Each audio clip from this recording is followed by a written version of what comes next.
2009 പ്രഭുദേവ വിജയണ്ണനെ വെച്ച് പണിയ സിനിമയാണ് വില്ലു. ഈ സിനിമ ആക്ഷൻ കോമഡി എന്നാണ് പറയുന്നത്, ബട്ട് ആക്ച്വലി ഈ സിനിമ ആക്ഷൻ സോങ് കോമഡി എന്നാണ് പറയേണ്ടത്. കാരണം ഈ സിനിമയിൽ ഒരു ഫൈറ്റ് കഴിഞ്ഞാൽ പാട്ട് വരും, വീണ്ടും ഒരു ഫൈറ്റ് കഴിഞ്ഞാൽ വീണ്ടും ഒരു പാട്ട് വരും. ഡയറക്ടർ പ്രഭുദേവ ആയതുകൊണ്ട് ഈ സിനിമയ്ക്ക് ഒരുപാട് ഡാൻസ് സോങ് കൊടുത്തിട്ടുണ്ട് ടൈം വേസ്റ്റ് ചെയ്യാൻ വേണ്ടി. ഈ സിനിമ എന്റെ കുട്ടിക്കാലത്ത് വൺ ഓഫ് ഫേവറേറ്റ് മൂവി ആയിരുന്നു. കാരണം അപ്പോഴൊന്നും എനിക്ക് വിവരം പോലും വന്നിട്ടില്ലായിരുന്നു. ബട്ട് ഇപ്പോൾ കണ്ടപ്പോൾ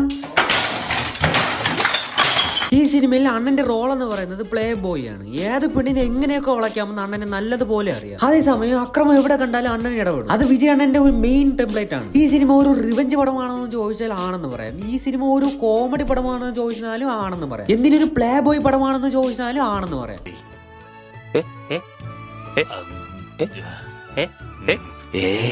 ഇവിടെ എല്ലാം എടുക്കും. ഇതൊരു മിക്സ്ഡ് വെർഷനാണ്. ഈ സിനിമയിൽ നയൻതാരയുടെ റോൾ എന്ന് പറയുന്നത് വില്ലന്റെ മോളാണ്, വിച്ച് ഈസ് ഒരു വെറുപ്പിക്കൽ റോൾ ആൻഡ് അതേസമയം ഒരു ലവബിൾ റോൾ. ഇതിലെ വില്ലനെ എടുത്തു പറയണം, അത് വേറെ ആരുമല്ല, വൺ ആൻഡ് ഓൺലി മുത്തുപാണ്ഡ്യാണ്. ഇതിലെ വില്ലന്മാർ എന്ന് പറയുന്നത് ബ്രെയിൻ എന്തെന്ന് പോലും അറിയാത്ത കുറച്ച് മൊണ്ണങ്ങളാണ്. അപ്പോൾ നമുക്ക് സ്റ്റോറിയിലേക്ക് പോകാം. ലോകത്തിലെ വലിയ ആയുധ കടത്തിലിന്റെ ലീഡറിനെ തൂക്കാൻ വേണ്ടി പോലീസ് മീറ്റിംഗ് നടക്കും. അപ്പോഴാണ് ഇവൻ എവിടെന്നോ കയറി വന്നത്. പൊങ്കൽ സ്പെഷ്യൽ சிறப்பு நிகழ்ச்சிக்காக ஹீரோஸ்னு ஒரு ப்ரோக்ராம் பண்றோம்.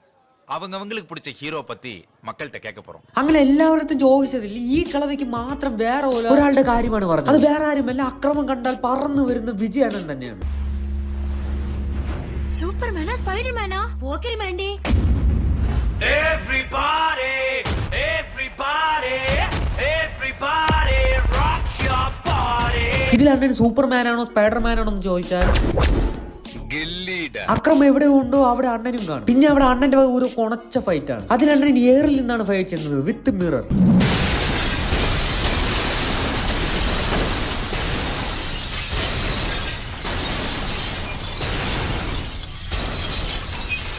ഒരടി കഴിഞ്ഞാൽ പിന്നെ ഒരു കുത്തുപാട്ടാണ്. അത് ഡയറക്ടർ പ്രഭുദേവയുടെ ഒരു വീക്ക്നെസ് ആണ്. ബൈ ദ വേ, അണ്ണൻ ഇതിൽ പോലീസ് സീക്രട്ട് ഏജന്റ് ആണ്. അണ്ണൻ കടലിൽ നീന്തി മറ്റേ ആയുധ കടത്തലിന്റെ ലീഡർ ഉള്ള ഷിപ്പിൽ കയറി പറ്റും. എന്നിട്ട് പോലീസുകാരെല്ലാവരും നോക്കി നിൽക്കുമ്പോൾ കണ്ടെയ്നറും തുറന്ന് ഒരു വരവുണ്ട്.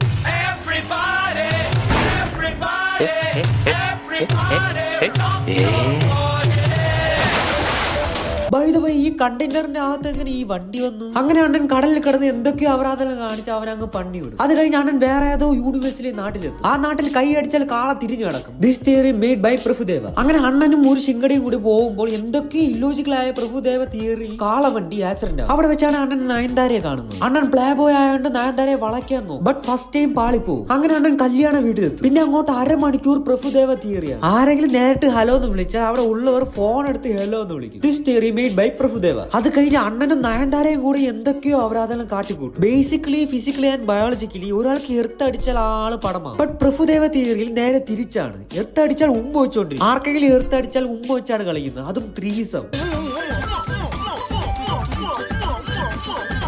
ഇതൊക്കെ എങ്ങനെ സാധിക്കുന്നു പ്രഭുദേവ? അത് കഴിഞ്ഞ് അണ്ണനും നയൻതാരയും കൂടെ, അതിപ്പോ ഞാൻ എങ്ങനെ പറയാ, നിങ്ങൾ തന്നെ ഒന്ന് കണ്ടുവെക്കും.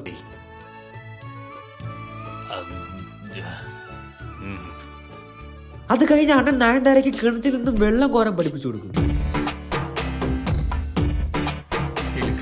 വെള്ളം കോരാൻ പഠിപ്പിച്ചാലും പ്രഭുദേവ പാട്ടിട്ട് കൊടുക്കും.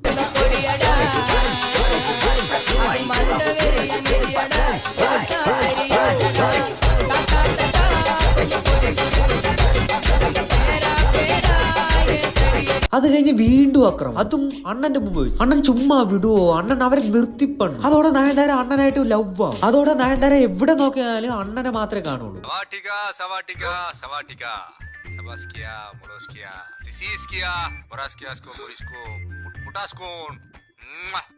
This theory made by Prabhudeva. പിന്നെ അണ്ണനും നയൻതാരയും കൂടെ ഒരുമിച്ച് വെള്ളം അടിക്കാൻ ബാറിൽ പോകും. അവിടെ വെച്ച് ചേച്ചി ഫിറ്റ്. അപ്പോഴാണ് ട്വിസ്റ്റ്, അണ്ണൻ അവളെ മനഃപൂർവ്വം ലവ് ചെയ്തതാണ്. ബട്ട് അത് നയൻതാരയ്ക്ക് അറിയില്ല. അപ്പോഴാണ് വില്ലന്മാർ തമ്മിലുള്ള മീറ്റപ്പ് വരുന്നത്. അങ്ങനെ അവരെ മീറ്റിംഗ് കഴിഞ്ഞതിന് ശേഷം നേരെ അണ്ണനായിട്ടുള്ള മീറ്റിംഗ് ആണ്. അവിടെ വെച്ച് നമ്മുടെ Muthupandi double role action drama ഇടും. അണ്ണന് കുറച്ച് പ്രത്യേകം കഴിവുകളൊക്കെ ഉണ്ട്. ട്രെയിൻ പോകുമ്പോൾ അതിന്റെ സൈഡിൽ ഇരുന്നുകൊണ്ട് ടെസ്റ്റ് ചെയ്യും. This theory made by Prabhudeva. അത് കഴിഞ്ഞ് വീണ്ടും ഒരു പാട്ട്.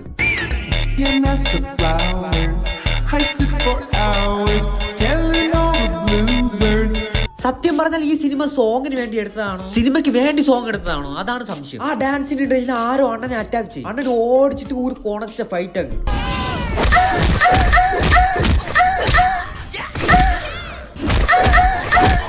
അങ്ങനെ ആ ഫൈറ്റ് കഴിഞ്ഞ ശേഷം അണ്ണൻ നേരെ അമ്മയെ എയർപോർട്ടിൽ നിന്നും പിക്കപ്പ് ചെയ്യാൻ പോകും. അപ്പോൾ വില്ലന്മാർ അണ്ണനെ കൊല്ലാൻ വേണ്ടി തോക്ക് വെച്ചോണ്ടിരിക്കുമ്പോഴാണ് അടുത്ത ട്വിസ്റ്റ്. അണ്ണന്റെ അമ്മയാണ് ആ വില്ലന്റെ ഭാര്യ എന്ന്. അങ്ങനെ അണ്ണന്റെ അച്ഛനോട് അടുപ്പമാവും. അങ്ങനെ അണ്ണനും നയൻതാരയും തമ്മിൽ എൻഗേജ്മെന്റ് ആവും. അപ്പോഴാണ് പാട്ട് വന്നില്ലേ എന്ന് ആലോചിച്ച് നിൽക്കുമ്പോഴാണ് പ്രഭുദേവ വീണ്ടും ഒരു പാട്ടുമായിട്ട് വരുന്നത്. ബട്ട് ഇത്തവണ 10ൽ കൂടുതൽ ക്യാരക്ടർ വേണമെന്നായിരുന്നു കോൺസെപ്റ്റ്. അങ്ങനെ അതും അണ്ണൻ പണി. ഞാനിപ്പോൾ അടുത്ത് കാണിക്കാൻ പോകുന്ന സീൻ കാണുമ്പോൾ നിങ്ങൾ വിചാരിക്കും ഇതൊക്കെ ഏത് യൂണിവേഴ്സ്. അമ്മാതിരി അപരാധമാണ് പ്രഭുദേവ പണി വെച്ചിരിക്കുന്നത്.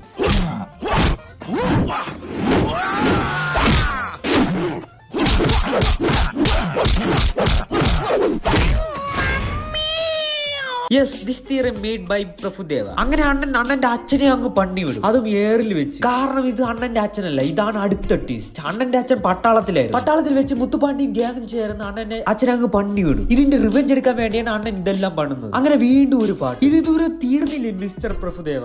നിങ്ങളെ കുറെ കാറുകൾ ചേർന്ന് വളഞ്ഞിരിക്കുവാണ്, നിങ്ങൾ എന്ത് ചെയ്യും? അണ്ണൻ ചെയ്തതുപോലെ ചെയ്യണം. കൂളിംഗ് ഗ്ലാസ് മാറ്റണം, അപ്പോൾ എല്ലാ വണ്ടികളും പൊട്ടിത്തെറിക്കും.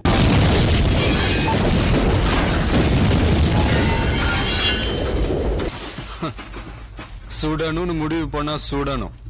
அதை விட்டுட்டு யாரு என்ன நொன்னுகிட்டு bloody fools. അങ്ങനെ അതും കഴിഞ്ഞ് വീണ്ടും ഒരു പാട്ട്. അത് കഴിഞ്ഞ് അണ്ണന്റെ മുത്തുപാണ്ടിയും കൂടി ഏതൊരു കാട്ടവരാത യൂണിവേഴ്സ് മരുഭൂമിയിൽ വെച്ചൊരു കൊണച്ച ഫൈറ്റ്. അതിൽ അണ്ണൻ മണ്ണിന്റെ അടിയിൽ നിന്ന് വരെ ചാടി വരും. അങ്ങനെ അണ്ണൻ മുത്തുപാണ്ടിയും പണി വിടും. ശുഭം.